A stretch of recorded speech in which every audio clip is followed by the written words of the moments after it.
Halo pemirsa, apa kabar? Senang sekali saya Raden Marlias dapat kembali menemani Anda dalam sebuah program talk show yang syarat informasi inspiratif untuk Anda dan juga keluarga. Inilah Bincang Sehati.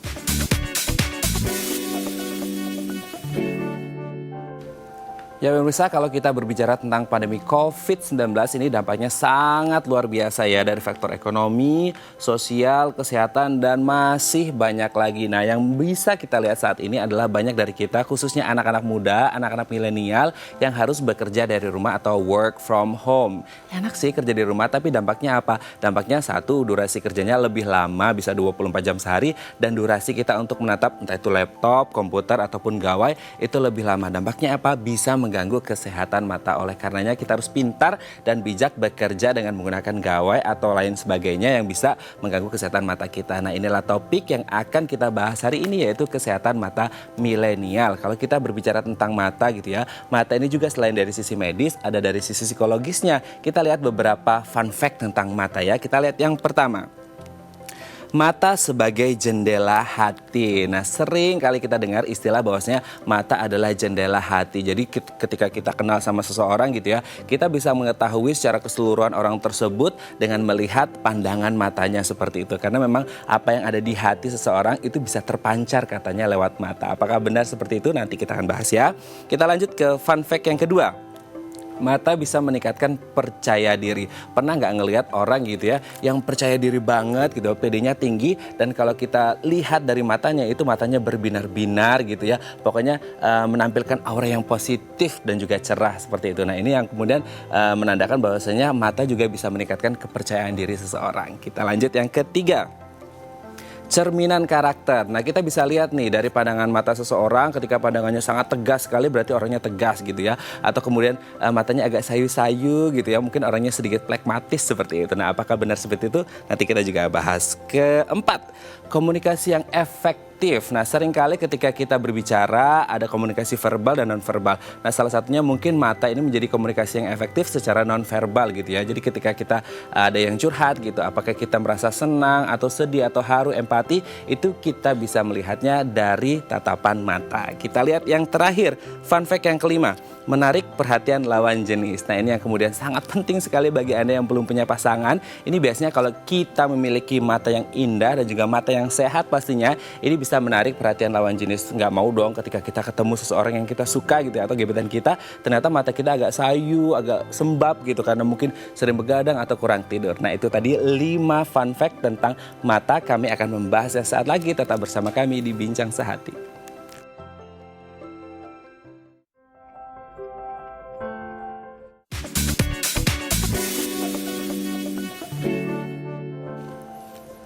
Baik, Anda masih bersama kami di Bincang Sehati dan kita masih membahas tema kita hari ini, kesehatan mata milenial. Tadi di segmen sebelumnya kita sudah membahas nih hubungan antara mata dan juga kondisi psikologis seseorang atau sifat karakter seseorang. Nah, untuk mengklarifikasinya secara langsung telah tersambung bersama kami di sambungan Zoom dengan Mbak Niki Maulani, MPSI Psikolog CGE, psikolog dari Rumah Sakit Hermina Ciruas, Serang, Banten. Assalamualaikum, selamat pagi Mbak Niki, apa kabar? Waalaikumsalam, selamat pagi Mas Raden, kabar baik dari sini. Kabar baik ya, Alhamdulillah. Oke Mbak Niki, hari ini kita akan membahas tentang hubungan antara mata dan juga kondisi psikologi seseorang yang katanya bisa menjadi cerminan seseorang ya. Kita lihat yang pertama, mata sebagai jendela hati. Apakah benar seperti itu?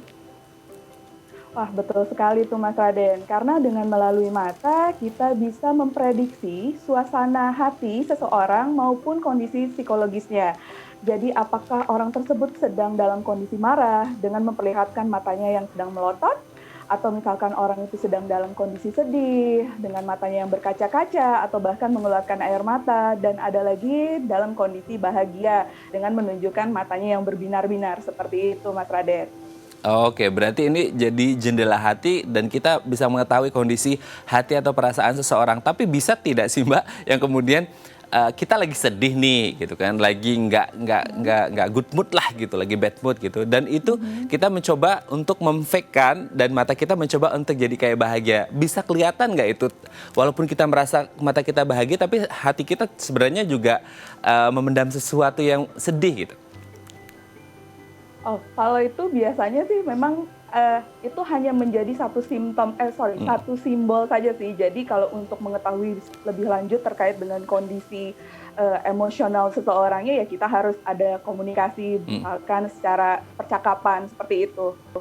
Gitu sih. Cuma kalau misalnya di fake ya bisa saja, tapi harus digali lebih lanjut lah, kurang lebih seperti itu. Oke, kita lanjut ke yang kedua.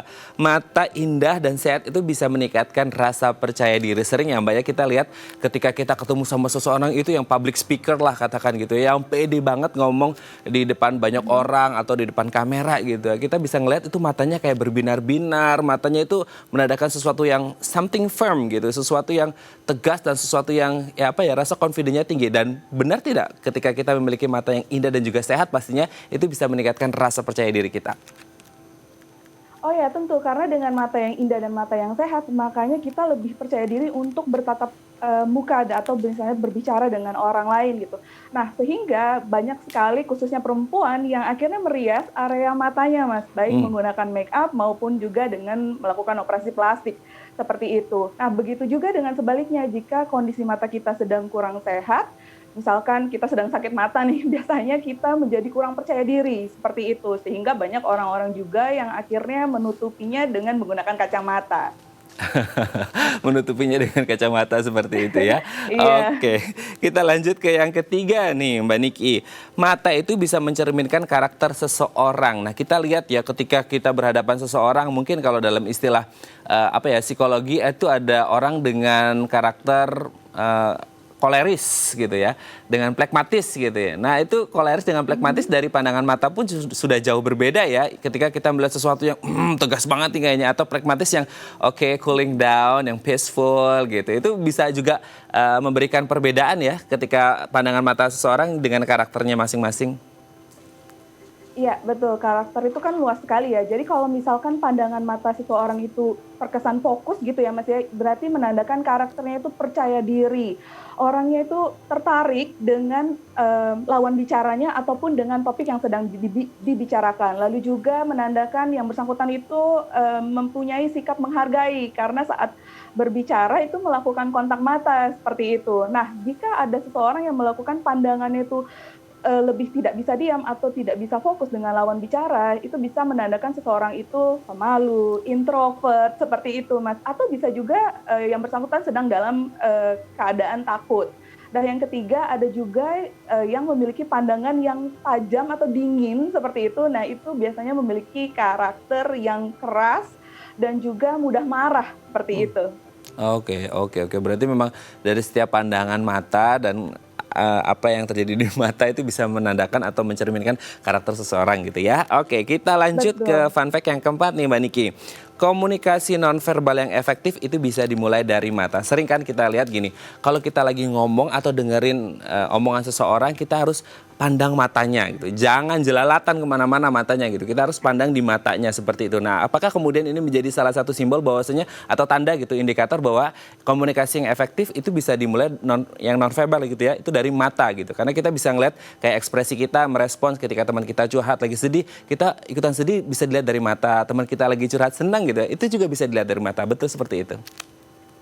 Ya, betul sekali Mas. Jadi memang mata merupakan alat komunikasi nonverbal yang efektif, terutama saat ini sedang banyak masyarakat kita yang diwajibkan menggunakan masker nih. Betul. Sehingga kita tidak bisa melihat ekspresi wajahnya secara langsung ya. Makanya dengan melalui mata tersebut. Nah, dengan melalui mata itu bisa menunjukkan kepercayaan diri seseorang, lalu juga sikap menghargai seseorang. Apakah orang tersebut menghargai lawan bicaranya, lalu apakah yang bersangkutan memiliki minat terhadap lawan bicaranya maupun juga dengan topik yang sedang dibicarakan. Melalui mata juga bisa menunjukkan kesungguhan seseorang tersebut, lalu juga bisa menunjukkan ekspresi atau perubahan mood seseorang, bisa juga menunjukkan respon atau umpan balik. Misalkan saat temannya sedang berbicara, dia bisa menunjukkan sikap yang terkejut dengan melotot seperti ini, kayak gitu, kurang lebihnya. Oke, biasanya nih aku sering ini dengar nih Mbak Niki yang kemudian ketika orang lagi ngomong gitu ya, dan ketika dia lagi ngomong tuh matanya sering kedip-kedip gitu. Tapi sebenarnya waktu dia nggak ngomong sih kedipnya nggak terlalu sering gitu. Nah, apakah kemudian ada yang bilang kalau lagi ngomong terus kedip-kedip itu berarti dia lagi agak nervous juga atau gimana sih Mbak? Maksudnya kayak ada sesuatu ketika terjadi pandangan yang agak berbeda gitu. Ketika ngobrol biasa gini gitu, tapi pas ada ngomong atau kadang-kadang nih ya. Kita kan ini non verbal juga nih. Ketika kita ditanya sesuatu terus dia ngelihatnya ke kiri atas atau ke kanan atas katanya itu lagi jujur atau nggak jujur. Itu juga secara psikologis bisa ini nggak sih dinilai bahwasanya oh ini seseorang ngomongnya lagi oke nih, lagi jujur atau ini lagi nggak jujur nih trying to think something gitu. Iya, betul. Jadi kalau misalkan pandangan matanya ke arah kanan atas, berarti dia sedang meng-create sesuatu. Nah, meng-create sesuatu ini bisa banyak. Bisa jadi dia sedang membuat satu ide tertentu, atau bisa juga dia sedang merencanakan satu peristiwa kebohongan lah kurang lebih seperti itu. Tapi bukan menjadi satu kepastian orang tersebut sedang berbohong. Tapi intinya dia sedang meng-create satu cerita. Nah, sedangkan kalau arahnya ke sebelah kiri, berarti dia sedang merecall memori yang pernah dia alami. Seperti itu kurang lebih, Mas. Oh, oke. Apakah ini kemudian kayaknya ada hubungan sama otak kanan sama otak kiri juga ya, yang kemudian create something sama recall itu kan sesuatu yang scientific gitu. Oke, kita lanjut yang terakhir nih Mbak Niki.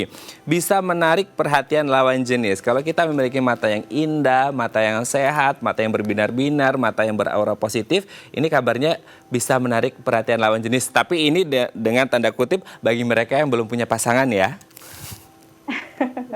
Iya, betul sekali, Mas. Jadi memang karena itu ada istilah dari mata turun ke hati ya, Mas. Oh, oke. Nah, ya, jadi memang seperti yang kita sudah bahas, kalau memang mata merupakan salah satu alat komunikasi nonverbal yang efektif gitu ya. Nah, bagaimana sih caranya untuk menarik perhatian lawan jenis? Pertama, kita harus merawat mata kita dulu nih Mas, dengan cara pola hidup sehat, tidur teratur, atau bisa juga menggunakan produk mata seperti eye cream gitu ya Mas ya. Lalu selain itu juga bisa merias mata sehingga mata kita menjadi lebih menarik untuk lawan jenis. Nah, lalu yang ketiga juga bisa melakukan kontak mata secara intens atau dalam Mas. Jadi kalau misalnya ada lawan jenis yang menarik perhatian kita, kita bisa memperhatikannya secara lebih intens sehingga orang tersebut jadi merasa diperhatikan seperti itu. Nah, yang keempat, ini yang paling ekstrim nih, bisa juga melakukan kode-kode, jadi dengan cara berkedip-kedip gitu, atau menaikkan alis. Tapi ini harus hati-hati ya, karena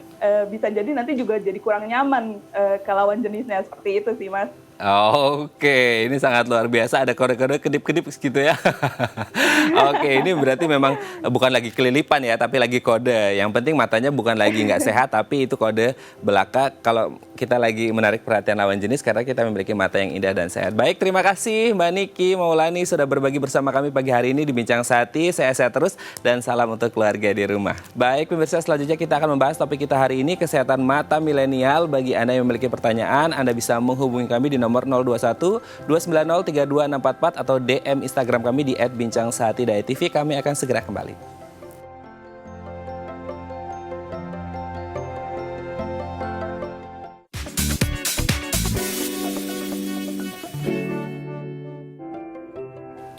Baik, Anda masih bersama kami di Bincang Sehati dan kita masih membahas topik kita hari ini, kesehatan mata milenial. Bagi Anda yang memiliki pertanyaan, Anda bisa menghubungi kami di nomor 021 290 32644 atau DM Instagram kami di @bincangsehati.tv.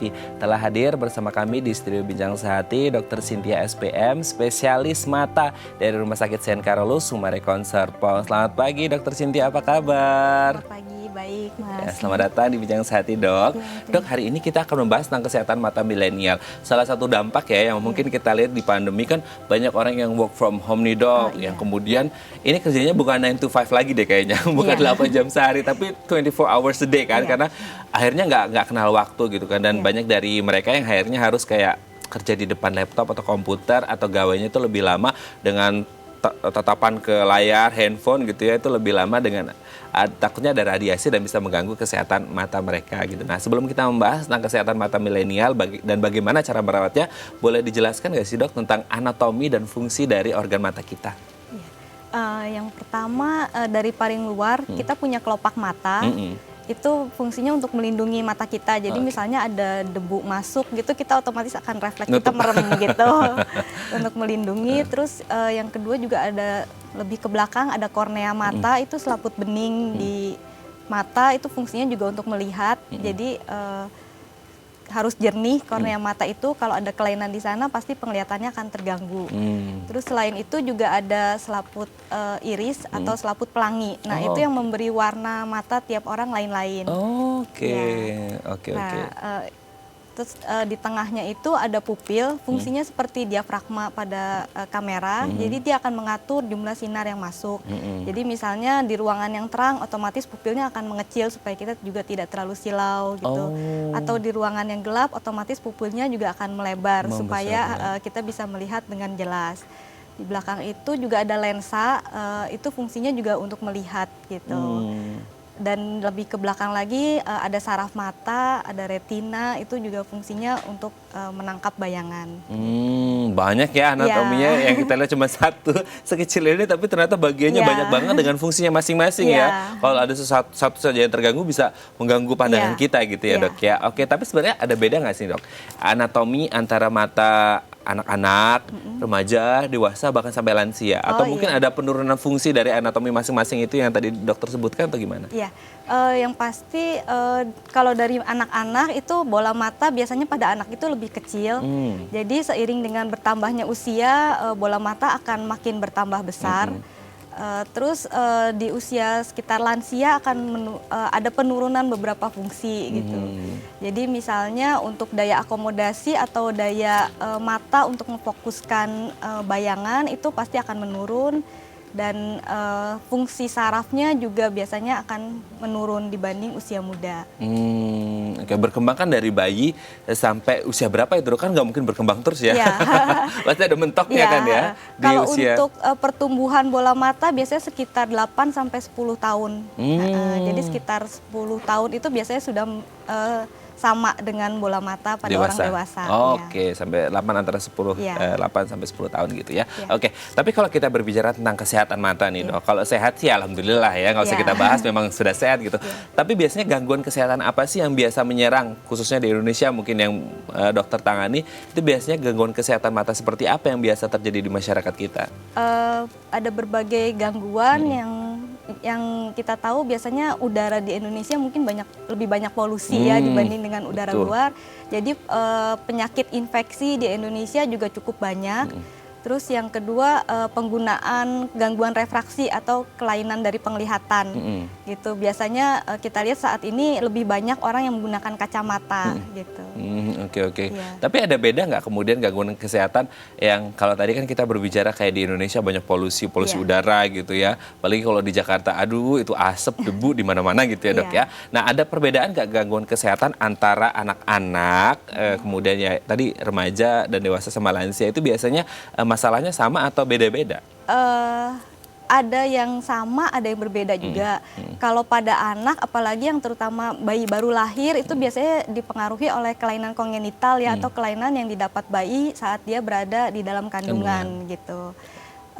Nanti berjalannya waktu, biasanya pada anak-anak, biasa kebersihannya itu dia belum aware gitu ya. Betul. Jadi proses infeksinya gitu. Pada dewasa juga biasanya ada beberapa orang yang cuek gitu. Ya seperti itu. Oke, kan tema kita hari ini adalah kesehatan mata milenial nih, Dok. Nah, kalau berbicara milenial itu kan orangnya yang aktif, orangnya produktif gitu kan, yang lagi gemar-gemarnya kerja gitu kan. Apalagi anak zaman sekarang, anak-anak milenial 4.0 kan sukanya di depan gawai gitu kan. Nah, kalau dari sisi kesehatan mata secara normal, anak-anak milenial ini seperti apa? Terlalu lama di depan gawai itu yang pertama menyebabkan mata jadi lelah karena mata akan bekerja ekstra. Terus yang kedua juga bisa menyebabkan mata menjadi kering. Karena kalau kita berada depan gawai atau laptop itu biasanya mata refleksnya akan jarang berkedip gitu. Jadi menyebabkan mata jadi kering. Oke, tapi sebenarnya kalau dari sisi kesehatan mata si milenial ini sendiri itu di apa ya, di periode yang paling baiknya atau seperti apa? Karena masih usia produktif. Belum kalau mungkin tangkapan saya sebagai orang awam adalah kalau bayi itu masih anak-anak, masih dalam proses tumbuh kembang kan, belum sempurna banget nih kesehatan matanya. Tapi kalau lansia juga udah mulai menurun karena mungkin degeneratif ya, Dok ya, seperti itu. Nah, kalau milenial berarti apakah di masa jaya-jayanya kesehatan matanya atau seperti apa sih, Dok? Belum tentu juga. Belum Yang tentu penting juga. yang penting dijaga, tergantung dari kebiasaan saat melihat gawai juga gitu.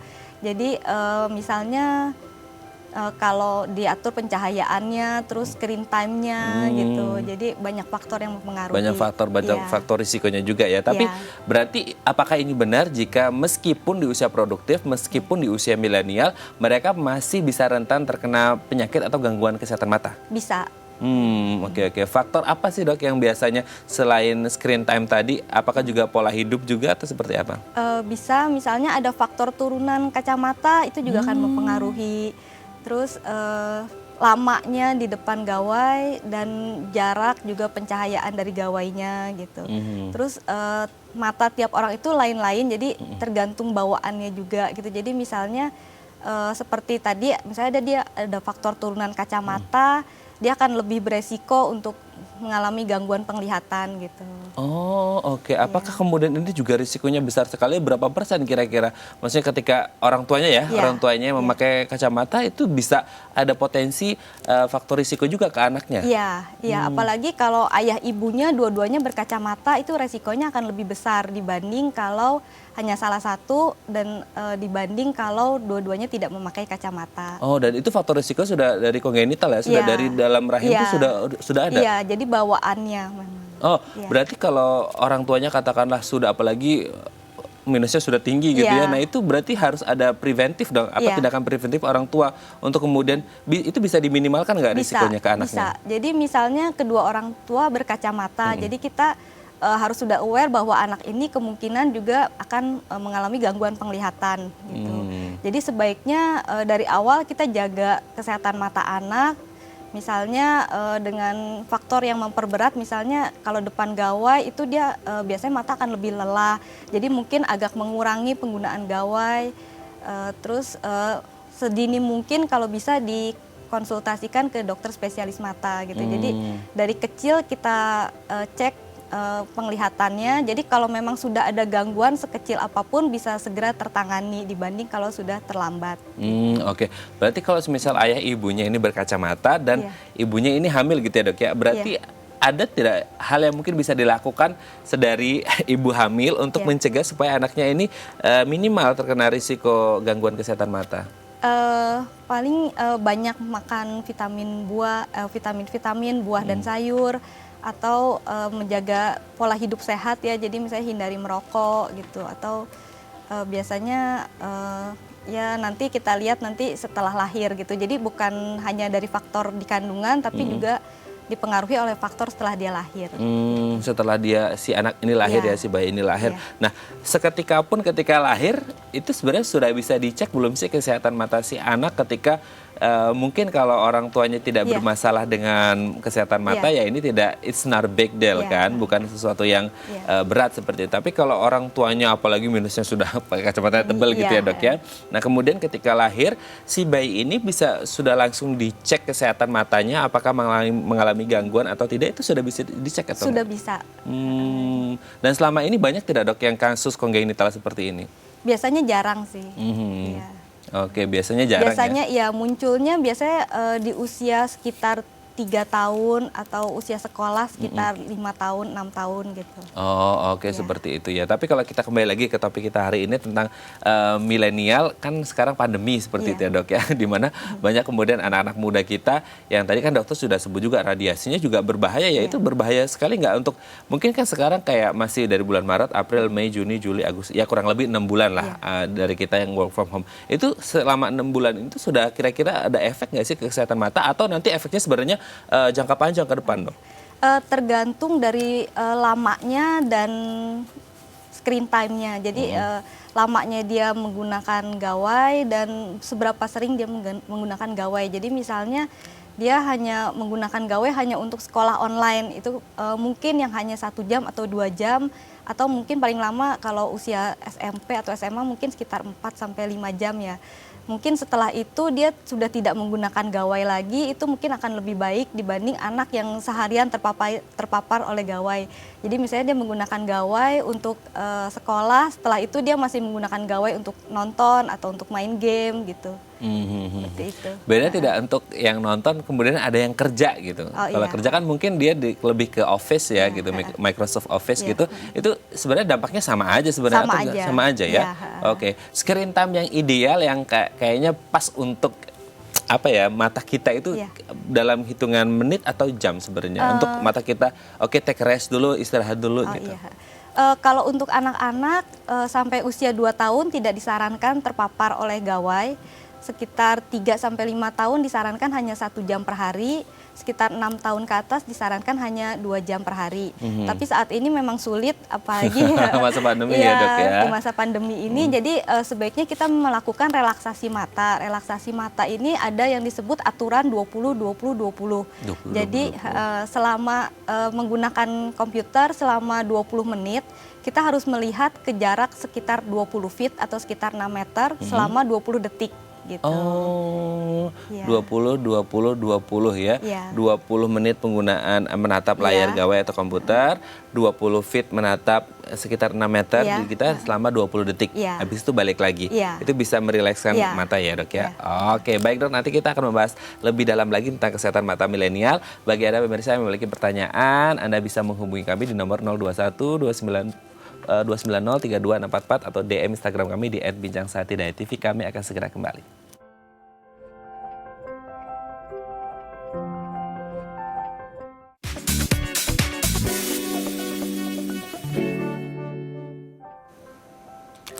Baik, Anda masih bersama kami di Bincang Saati dan kita masih membahas topik kita hari ini, kesehatan mata milenial. Bagi Anda yang memiliki pertanyaan, Anda bisa menghubungi kami di nomor 021 290 3244 atau DM Instagram kami di @bincangsaati.tv. Masih bersama kita semuanya, Dr. Cynthia SPM, spesialis mata dari Rumah Sakit Saint Carolus, Sumarekon Serpong. Dok, kita kembali lagi Dok. Nah, kalau kita berbicara tentang pandemi, tadi melanjutkan yang tadi ya Dok ya, kan kita berbicara juga tentang kecerahan layar gitu ya. Nah, apakah juga kecerahan layar ini juga berbanding lurus nih dampaknya dengan kecerahan pencahayaan di ruangan kita gitu, atau seperti apa? Ya, pencahayaan ruangan juga berpengaruh. Sebaiknya jangan terlalu terang, jangan terlalu menyilaukan mata, juga jangan terlalu gelap.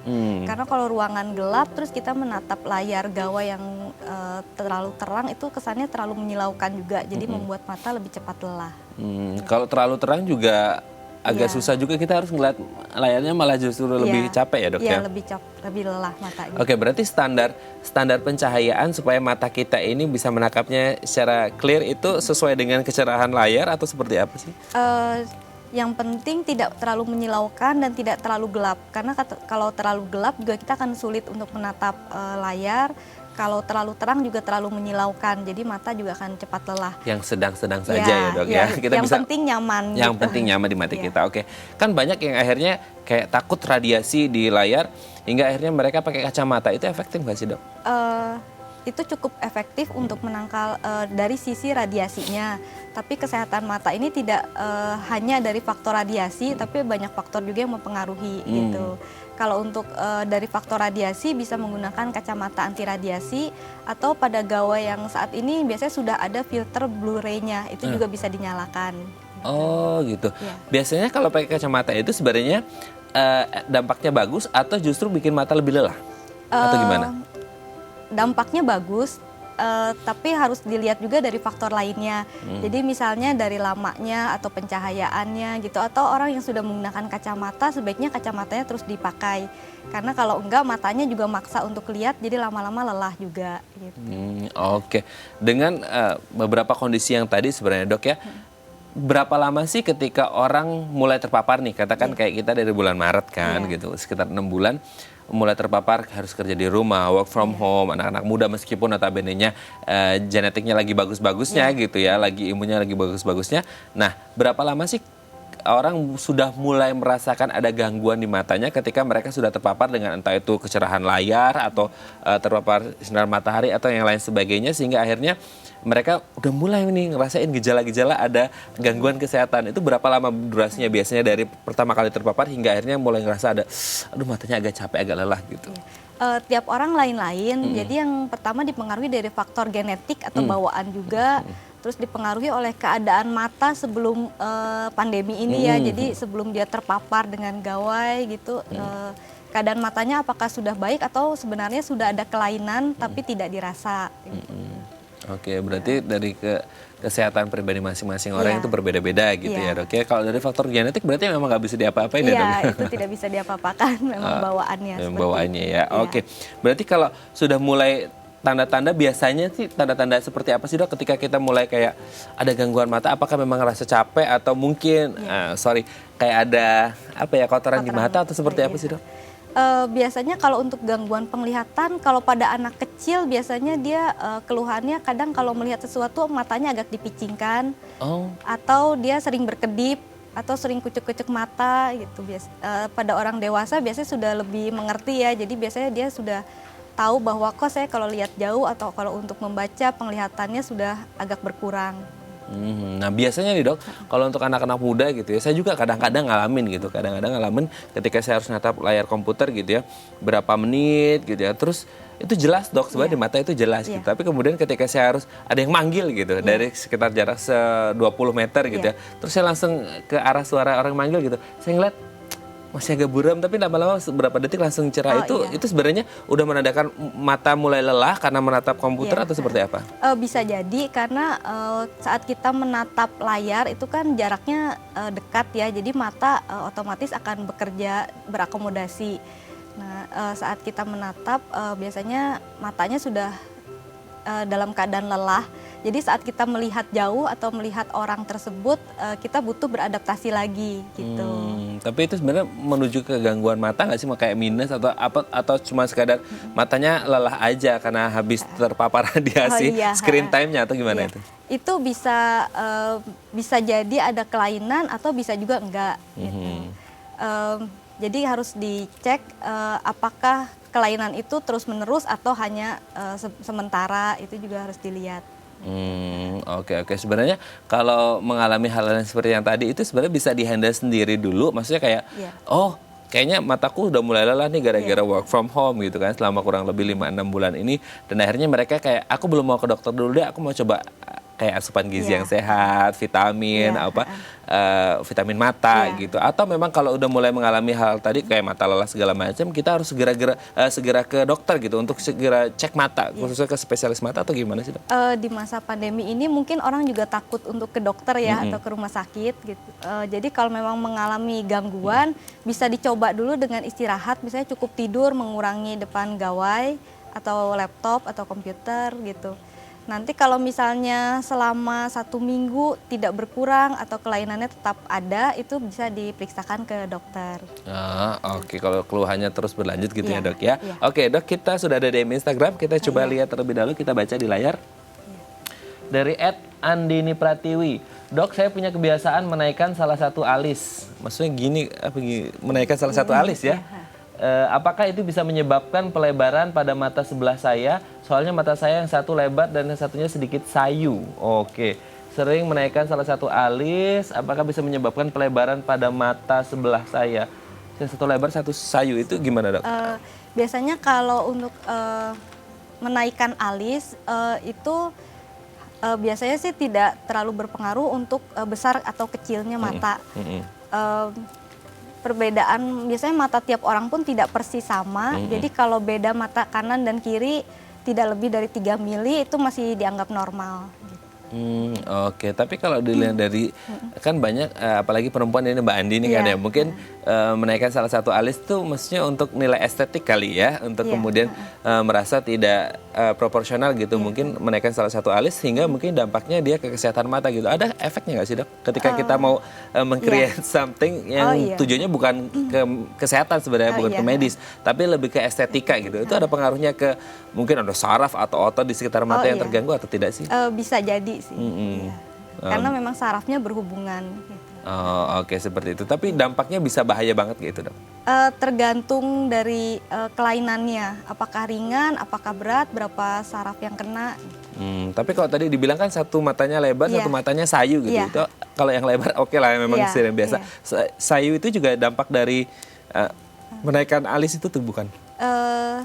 Belum tentu, jadi sebaiknya sih kita lihat dulu apakah dari kedua mata yang tidak sama ini ada kelainan di salah satunya atau dua-duanya. Nanti kita lihat dulu apakah kena ke sarafnya atau ototnya atau memang ada kelainan yang lainnya. Gitu. Kalau semisal harus dibiarkan gitu, maksudnya Iya, kayak orang lagi pandemi nih gitu, Iya. ada kayak keluhan mata gitu, dan akhirnya karena takut ke dokter Iya, juga nih dok, iya. udah mungkin masa pandemi Iya. meskipun sebenarnya oke-oke aja kalau protokol Iya. kesehatannya dilakukan gitu ya. Itu ada dampak buruk nggak dok? Semisal kayak di pending dulu deh ngeceknya, konsultasi ke dokternya, itu dampak mungkin ada short term dan long termnya ada Iya. beda nggak? Sebaiknya kalau mau dicoba dulu dengan konsumsi vitamin, banyak sayur buah. Terus misalnya dicoba dulu untuk kebiasaan itu dihilangkan dulu gitu. Kalau memang nanti keluhannya ini membaik, kemungkinan tidak perlu ke rumah sakit juga gitu. Tapi kalau memang keluhannya memberat atau tidak membaik, bisa diperiksakan ke dokter. Di titik mana sih dok? Maksudnya kita kan orang awam nggak ngerti Iya, nih, maksudnya iya. titik yang ringan, sedang, Oh, berat. iya. Kalau dokter kan mungkin paham Iya. ya gitu. Tapi sebenarnya kalau kita sebagai orang awam gitu, ketika kita merasakan ada sesuatu di mata kita, gangguan gitu ya, kita bisa menilai itu titiknya ringan, titiknya sedang, dan titiknya berat. Itu di fase yang seperti apa? Mungkin ada satu tanda khusus dok? Oh gitu. Kalau ringan biasanya tidak sampai mengganggu aktivitas sehari-hari. Kalau sedang biasanya aktivitas sehari-hari sudah mulai agak terganggu. Kalau berat biasanya sudah mulai mengganggu keseharian hidup kita. Di titik mana kira-kira kita sudah mulai harus kayaknya ini warning buat saya Iya. untuk segera ke dokter gitu. Kalau memang sudah mulai merasa terganggu atau tidak nyaman, misalnya seperti tadi misalnya estetiknya kok saya merasa jelek gitu, itu bisa diperiksakan gitu. Oke, semoga ini bisa menjawab pertanyaan dari Mbak Andini tadi ya. Oke, tapi kalau berbicara tentang di titik mana kita harus memeriksakan gitu ya dok ya, yang sering kita lihat sekarang adalah kalau kita ngomong kesehatan mata nih, mungkin orang awam kita berpikirnya mata minus aja gitu, maksudnya kayak lihatnya agak burem gitu kan, itu menjadi salah satu gangguan mata yang umum terjadi. Tapi sebenarnya gangguan mata ketika apalagi di masa pandemi ini dengan layar komputer atau gawai itu tidak hanya sekedar burem aja ya dok, Iya. atau seperti apa sih? Bisa menyebabkan mata kering juga, Mata kering. kering. Iya. Mata kering itu kondisinya Mata seperti kering apa? itu biasanya matanya bisa agak dia berair terus, jadi air matanya itu keluar terus gitu. Atau bisa juga dia merasa perih atau merasa silau kalau lihat sinar gitu, atau gatel gitu juga bisa. Mata kering itu akibat dari apa ya dok ya? Biasanya mata kering itu bisa karena faktor sering lihat gawai. Jadi kalau kita melihat gawai itu refleks berkedip mata itu akan berkurang sehingga produksi air matanya juga akan bisa menurun. Terus bisa juga paparan dari AC gitu, ya. Justru kalau kena AC juga lebih lama. Iya. Oh itu sama kayak mungkin kalau kita di AC itu kulit kita jadi kering, Iya. itu efeknya juga ke mata ya? Iya, bisa. Tapi itu produksi air matanya yang akan membasahi mata kita akan terus bekerja dengan baik atau tidak ketika mata kita mulai merasa lelah itu? Kalau keadaan kelenjar air matanya masih baik, dia akan otomatis kompensasi. Jadi saat air mata kita kurang, dia akan otomatis memproduksi air mata. Gitu. Tapi kalau memang sudah ada kelainan di kelenjar air mata, misalnya mengalami infeksi atau kelainan, itu biasanya dia tidak bisa mengeluarkan air mata. Gitu. Jadi matanya akan lebih kering. Sering ada terjadi infeksi itu loh di kelenjarnya? Iya, bisa.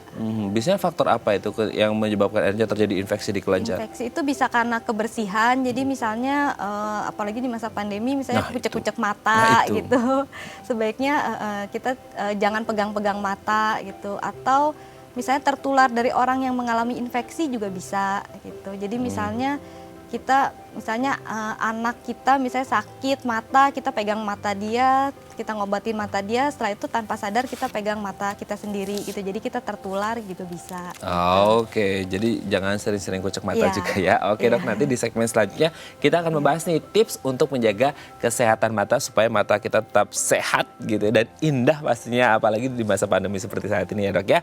Baik pemirsa, bagi Anda yang memiliki pertanyaan, Anda bisa menghubungi kami di nomor 021 290 32644 atau DM Instagram kami di @bincangsaati.tv. Kami akan segera kembali.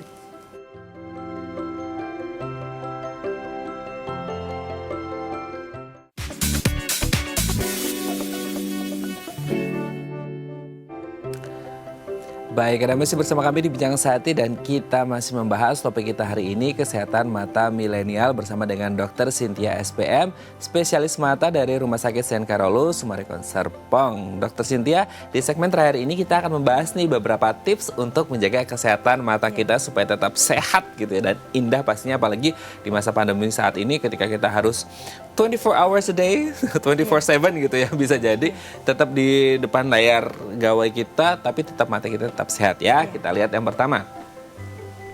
Jangan mengucek mata. Nah, ini sering kali apalagi kalau udah mulai capek gitu ya di depan layar di depan layar komputer gitu atau laptop atau gawai kita, biasanya itu refleks dok sebenarnya ya. Sebenarnya tiba-tiba langsung aja aduh gitu kan. Kayak ngerasa ada yang gatal gitu. Tapi sebenarnya bukan gatal, itu mata lelah atau gimana sih dok? Bisa karena mata lelah, jadi kalau kita kucek biasanya kayak dipijat gitu, jadi kita biasa lebih nyaman gitu. Bisa juga karena misalnya mata kering jadi gatal, bisa dikucek gitu. Tapi dampak buruknya ketika orang sering ngucek mata apa sih dok? Yang penting sering cuci tangan dulu sebelum kita ngucek mata, karena kalau tangan kita kotor terus kita pegang mata bisa menimbulkan infeksi di matanya. Terus yang kedua, kalau mata sering dikucek, kalau nguceknya terlalu kuat bisa terjadi perdarahan di dalam mata juga gitu. Atau bisa kalau sering ngucek bisa menyebabkan mata jadi silinder gitu juga bisa. Oh, dampaknya berarti sangat mengerikan juga ya kalau sih. Tapi biasa kita kan ngerasa enak gitu. Tadi dokter bilang kan rileks juga gitu, merilekskan mata. Ketika kita ngucek ternyata itu tidak baik ya. Karena bisa menyebabkan dari pendarahan dan infeksi dan lain sebagainya ya. Sangat mengerikan sekali. Jadi kalau bisa jangan dikucek. Kalaupun mungkin ditutup terus kemudian dipegang-pegang gitu kali ya. Biar tidak terlalu keras gitu ya dok ya. Oke, kita lanjut ke yang selanjutnya. Konsumsi buah dan sayur. Nah, ini buah dan sayur seperti apa dan dampaknya seperti apa sih dok yang baik untuk kesehatan mata kita? Semua buah dan sayur baik untuk kesehatan karena dia banyak mengandung antioksidan juga. Jadi akan menghambat proses-proses degeneratif pada mata. Yang banyak vitamin A yang bagus untuk mata itu biasanya banyak pada wortel. Oh, berarti sering ya kita dengarkan dulu kan, kalau kamu mau matanya sehat, makan wortel banyak-banyak gitu ya. Berarti memang yang terbaik ada di wortel gitu ya. Meskipun buah yang lain juga baik ya, karena antioksidannya juga baik dan untuk kesehatan mata. Selain wortel, kalau mungkin ada yang nggak suka wortel, sayang banget ya kalau nggak suka wortel ya dok ya. Maksudnya kayak mungkin ada buah lain dok yang mungkin bisa menjadi alternatif setelah wortel itu apa aja mungkin buah-buahnya? Semua buah dan sayur boleh dikonsumsi. Semuanya. Mungkin kalau nggak suka wortel bisa diganti dengan buah dan sayur yang lain. Oh baik, oke kita lanjut ke yang selanjutnya dok. Lakukan relaksasi ringan. Nah mungkin ketika sudah berapa ya, 2 jam 3 jam, mungkin ini salah satu bagian dari yang 20 tadi bukan sih dok? Iya bisa, jadi misalnya setelah 20 menit kita melihat gawai, kita menatap sejauh 20 feet atau sekitar 6 meter selama 20 detik. Atau misalnya kita merasa mata kita sudah lelah, bisa kita istirahat dulu, misalnya dengan memejamkan mata atau tidur gitu sebentar gitu. Oke. Biasa sering saya dengar nih dok, ketika kita lagi capek, matanya lelah gitu ya, kayak kita jalan dulu gitu, terus lihat ke jendela luar, terus lihat yang hijau-hijau, itu juga bisa menyegarkan mata nggak sih? Iya bisa, itu salah satu dari rules 20-20-20 itu. Oh gitu, berarti warna yang kita lihat juga ada pengaruhnya ke mata kita ya. Kalau terlalu cerah kayak merah juga nggak baik ya. Yang seger-seger, yang hijau, yang warna-warna kalem gitu kali ya, warna-warna pastel gitu ya. Oke, lanjut. Stop merokok. Nah ini kemudian sebenarnya kalau kita berbicara tentang merokok ya memang dampaknya tidak hanya ke kesehatan mata ya dok ya, tapi kesehatan tubuh secara menyeluruh. Tapi kalau hubungannya dengan kesehatan mata, sebenarnya hubungan merokok dengan kesehatan mata apa sih dok? Sehingga kita katanya disuruh berhenti merokok gitu. Merokok itu bisa mempercepat proses-proses degenerasi atau proses penuaan pada mata. Jadi biasanya bisa menyebabkan asapnya itu bisa menyebabkan mata jadi kering gitu. Terus kelainan di saraf-saraf mata juga bisa disebabkan bila terlalu banyak merokok. Oke. Yang terakhir dok, periksa mata dengan rutin. Nah sebenarnya kalau kita berbicara tentang memeriksa mata dengan rutin, yang sering kita dengar di masyarakat adalah kalau kita periksa gigi gitu ya, itu 6 bulan sekali. Standarnya 6 bulan sekali. Tentu ketika ada masalah dengan gigi lebih cepat dari 6 bulan gitu kan. Nah kalau kesehatan mata itu standarnya idealnya di saat orang-orang ya apalagi usia produktif milenial seperti itu yang masih sehat-sehatnya mungkin itu idealnya berapa lama sekali, dan kalau ada masalah berapa lama sekali? Pada orang dewasa itu setahun sekali cukup. Atau misalnya pada anak biasanya bisa lebih cepat sekitar 6 bulan sekali, atau paling lama 1 tahun juga masih nggak apa-apa bila tidak ada kelainan. Tapi bila sudah ditemukan kelainan atau gangguan, biasanya dokter mata akan menyarankan untuk kontrol lebih cepat gitu, bisa 3 bulan atau misalnya pada mata yang mengalami infeksi bisa disuruh datang 1 minggu sekali gitu untuk kontrol. Biasanya bagian mata mana sih dok yang mungkin dari beberapa anatomi bagian organ di mata itu yang paling rentan terkena gangguan, itu yang bagian mana dan faktornya apa biasanya?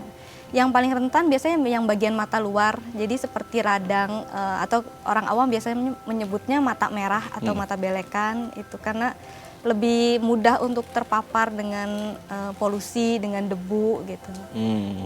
Oke. Biasanya kalau di mata itu kan ada kayak apa ya, urat-urat merah itu apa sih dok sebenarnya? Itu biasanya itu sebenarnya pembuluh darah mata. Hanya pembuluh darah matanya mengalami pelebaran gitu. Penyebab pelebaran ini bisa bermacam-macam, bisa misalnya karena infeksi atau bisa karena mata kering, jadi pembuluh darahnya melebar untuk mencukupi nutrisi dari matanya. Pengobatan apa sih dok yang tepat untuk kemudian gangguan kesehatan mata ini? Tergantung dari gangguannya. Jadi misalnya sudah ada gangguan penglihatan, sebaiknya kacamata terus digunakan, atau bisa bila ada mata kering bisa pakai tetes yang isinya mengandung air mata buatan atau hanya pelembab mata seperti itu. Kalau misal kayak tadi ada yang pembuluh darahnya merah-merah keluar di mata gitu ya, terus kayak mata agak berat gitu kan. Kan kita lihat memang mata kan agak sensitif. Nah itu sebenarnya pemakaian obat tetes mata itu aman nggak sih dok? Dicari yang isinya hanya air mata buatan atau hanya pelembab mata, itu biasanya lebih aman digunakan. Bila dalam 3 hari atau 2-3 hari tidak membaik, sebaiknya segera diperiksakan. Kan biasanya kita takut ya dok ya, ketika mata ini kan sensitif banget nih, ketika kita mau meneteskan tetes mata itu sebenarnya kalau misal reaksi apa sih dok yang kemudian kayaknya oke, setelah tetes pertama kayaknya ada rasa begini, ini nggak boleh dilanjut gitu? Biasanya kalau terlalu perih atau setelah ditetes mata jadi tambah merah gitu, jadi nggak baik ya. Pokoknya intinya kalau ada keluhan seperti apa belum bisa ditangani sendiri, langsung cepat-cepat pergi ke dokter, ketemu sama dokter Cynthia. Baik, terima kasih dokter Cynthia hari ini sudah berbagi informasi bersama kami di Bincang Sehati. Semoga mata kita terus sehat, dokter juga sehat-sehat terus, dan salam untuk keluarga di rumah. Terima kasih sekali lagi dokter Cynthia. Baik pemirsa, bagi Anda yang memiliki kritik dan saran, Anda bisa menghubungi kami di nomor 0889 8100 5000 atau Anda bisa follow media sosial kami di @bincangsehati.tv. Saya Raden Madlias pamit, sampai jumpa dan selamat beraktivitas.